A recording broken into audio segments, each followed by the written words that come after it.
సునంద భరతులు కథ రచన వాగుమూడి లక్ష్మీ రాఘవరావు. కథాపఠనం మల్లవరపు సీతారాం కుమార్. కాశీరాజు సర్వసేనుడు శివానుగ్రహంతో ప్రజలను ధర్మబద్ధంగా పరిపాలించేవాడు. అతని ఏలుబడిలో ప్రజలంతా శివనామస్మరణతో తమ శక్తి మేర కష్టపడి ఒళ్ళు వంచి పనిచేస్తూ ఆనందంగా జీవించేవారు. సకాలంలో వర్షాలు కురిసేవి. నిరంతరం భూమాత ఆకుపచ్చని చేలతో పుష్కలమైన పంటలతో కామధేనువులా ప్రకాశించేది.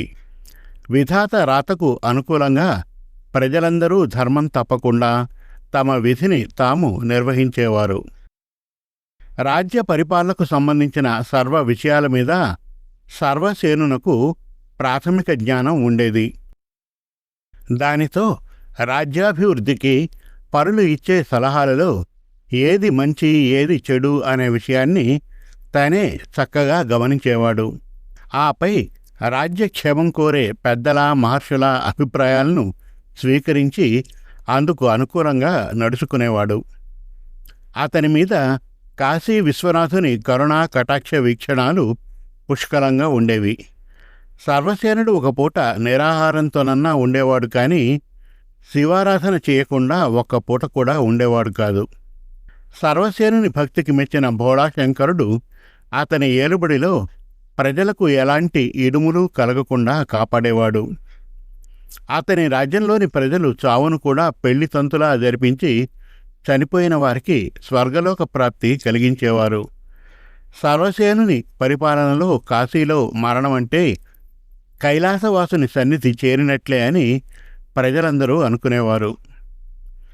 నీతి నియమం నిగమ ధర్మం తప్పని సర్వసేనునకు చాలా కాలం వరకు సంతానం కలగలేదు. సర్వసేనుడు తన సంతానలేమికి ప్రధాన కారణం తన పూర్వజన్మ పాపం అనుకున్నాడు, కానీ దైవాన్ని భార్యని నిందించలేదు. ఆపై మహర్షుల మాటలను విని సంతానం నిమిత్తం అనేక యజ్ఞయాగాదులు చేశాడు. తన రాజ్యంలోని అనేక ప్రాంతాల్లో నిత్యాన్నదానశాలలను ఏర్పాటు చేశాడు. సంతానంతో కళకళ్లాడే వారిని తగిన రీతిలో సత్కరించాడు. కడకు అతని కోరిక నెరవేరింది. సర్వసేన దంపతులకు ఒక శుభముహూర్తాన ఒక ఆడ శిశువు జన్మించింది. సర్వసేనుడు ఆడ శిశువును చూసి మాదానందపడ్డాడు. తన ఇంట లక్ష్మీదేవి, సరస్వతీదేవి, పార్వతీదేవి ఒకటే జన్మించారు అని పదుగురితో తన ఆనందాన్ని పంచుకున్నాడు. అయితే సర్వసేనుని భార్య విచిత్రిక ఎన్ని పూజలు చేసినా ఎన్ని నోములు వచ్చినా కాశీ విశ్వనాథుడు వంశోద్ధారకుడైన మగపిల్లవాడిని ప్రసాదించలేదు. ఈ ఆడ శిశువును ఏదో ఒక ఏనుగ కాళ్ల కింద పడేసి తొక్కించేయండి అని భర్త సర్వసేనునితో అంది. సర్వసేనుడు తన భార్య విచిత్రిక మాటల్ని విని, దేవి, నా ధర్మపత్నివై ఉండి ఇంత అవివేకంతో మాట్లాడతావని అనుకోలేదు. కాశీ విశ్వనాథుడే అర్ధనారీశ్వర స్వరూపుడు. సృష్టిలో ఆడామొగ అనే భేదభావం చూపకూడదనే స్వామి ఆ రూపం ధరించాడు. నా దృష్టిలో అందరూ సమానులే. మహర్షులందరూ మనకు పుట్టిన ఆడపిల్లను చూసి ఈ పిల్ల మహర్జాతకురాలవుతుంది అని అంటున్నారు అని అన్నాడు.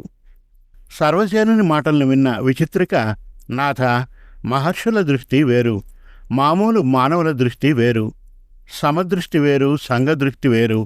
ఈ లోకంలో నలుగురితో నారాయణ, పదుగురితో గోవింద అని అనుకోవాలే, కానీ ఆదర్శమంటూ ఆలోచిస్తే ముందు ముందు తాడే పామై కాటు వేస్తుంది. ఈ సత్యం గమనించిన దుష్యంత మహారాజు నిండు సభలో నువ్వెవరో నాకు తెలీదని శకుంతలను పరాభవించాడు. పరువు ప్రతిష్టలకే పెద్దపీట వేశాడు. కాబట్టి సంఘాచారాలకు అనుకూలంగా నడుచుకుంటే బాగుంటుందేమో ఆలోచించండి అని భర్తతో అంది. విచిత్రక మాటలను విన్న సర్వసేనుడు, ప్రియ పత్ని, సంఘాచారాలను పాటించడం అంటే ఆడా మగ తేడా చూపించడం కాదు. విరాట్ పురుషుని సృష్టిలో ఆడా మగ అనే తేడా లేనేలేదు. అలాగే వలచి వరించిన వనితను నువ్వెవరో నాకు తెలియదు అనడం సరికాదు. అది సంఘాచారం అసలే కాదు. చేసిన తప్పులన్నింటినీ చేసేసి తన తప్పులను తాను సమర్థించుకోవడానికి సంఘాన్ని, పెద్దరికాన్ని, ఆచార వ్యవహారాల్ని అడ్డు పెట్టుకోవడం అమానుష్యం అవుతుంది, కానీ సంఘాచారం కాదు. అలా తప్పులు చేసిన వారి ముందు తరాలకు అది శాపమే అవుతుంది, కానీ వరం కాదు. సరికదా?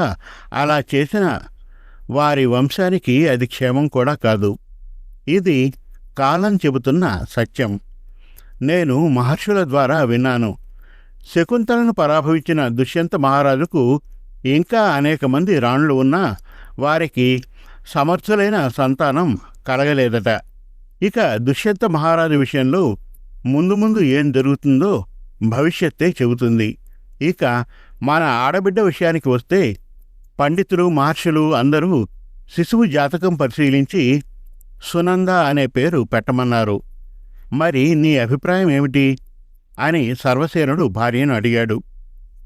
మీ అభిప్రాయమే నా అభిప్రాయం అని భర్తతో విచిత్రిక అంది.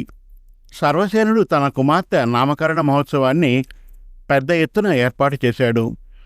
ఆ నామకరణ మహోత్సవానికి అనేక మంది రాజులు, సామంతరాజులు, ఋషులు, మహర్షులు, బ్రహ్మర్షులు, దేవర్షులు, కవి, పండిత, వైతాళికులు వచ్చి సునందను ఆశీర్వదించారు.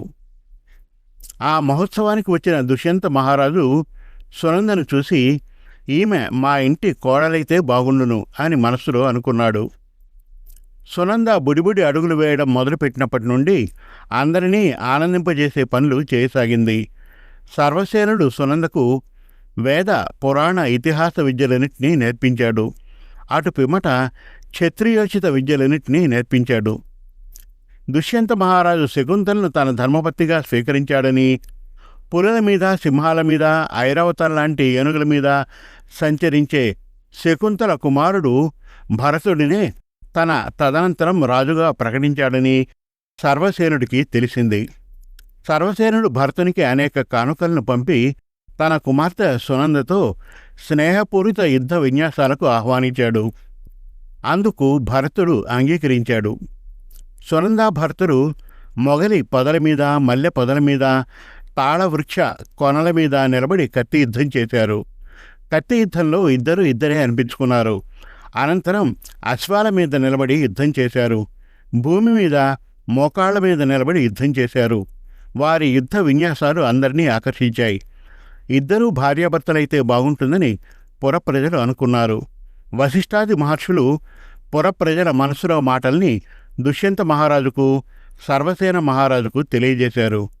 అందుకు వారు కూడా అంగీకరించారు. సునంద భర్తల ఇష్టానుసారంగా వారి వివాహం అంగరంగ వైభవంగా జరిగింది.